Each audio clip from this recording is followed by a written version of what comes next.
నమస్తే welcome to KTV news. ఇవాళ YS Rajareddy శత జయంతిని పురస్కరించుకుని పులివెందులలో ఆయన విగ్రహానికి ఏపీ కాంగ్రెస్ పార్టీ అధ్యక్షురాలు వైఎస్ షర్మిల పూలమాల వేసి ఘనంగా నివాళులర్పించారు. వైఎస్ షర్మిలతో పాటు వైఎస్ కుటుంబ సభ్యులు రాజారెడ్డి విగ్రహానికి పూలమాల వేసి నివాళులర్పించారు. ఈ సందర్భంగా వైఎస్ షర్మిల మాట్లాడుతూ రాజారెడ్డి గొప్ప ప్రజా నాయకుడని, ఆయన ప్రజల కోసం ఎన్నో మంచి పనులు చేశారన్నారు. వైఎస్ రాజారెడ్డి స్ఫూర్తి నేటి తరానికి ఆదర్శమని వైఎస్ షర్మిల అన్నారు. పులివెందుల ప్రాంత ప్రజల కోసం రాజారెడ్డి విద్యా సంస్థలతో పాటు ఆసుపత్రిని కట్టించారన్నారు. ఈరోజు వైఎస్ రాజారెడ్డి గారి శత జయంతి. రాజారెడ్డి గారి 100వ జయంతి.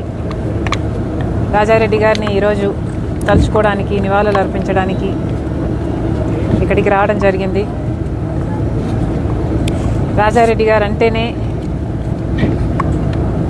ధైర్యం, సాహసం, పట్టుదల లాంటి పదాలు గుర్తొస్తాయి.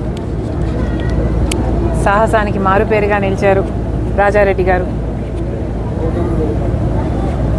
రాజారెడ్డి గారు రాజశేఖర రెడ్డి గారిని మలచడంలో కూడా ప్రజా నాయకుడిగా రాజశేఖర రెడ్డి గారు అంత లెజెండ్ అయ్యారు అంటే ఆ ప్రోత్సాహం అంతా రాజారెడ్డి గారిదే. అందుకు మరొకసారి రాజారెడ్డి గారికి మనస్ఫూర్తిగా నివాళులు అర్పిస్తూ, అంతేకాదు రాజారెడ్డి గారు ఒక ప్రజానాయకుడు, ప్రజాసేవలో కూడా గొప్ప చిత్తశుద్ధిని చూపిన వాడు రాజారెడ్డి గారు.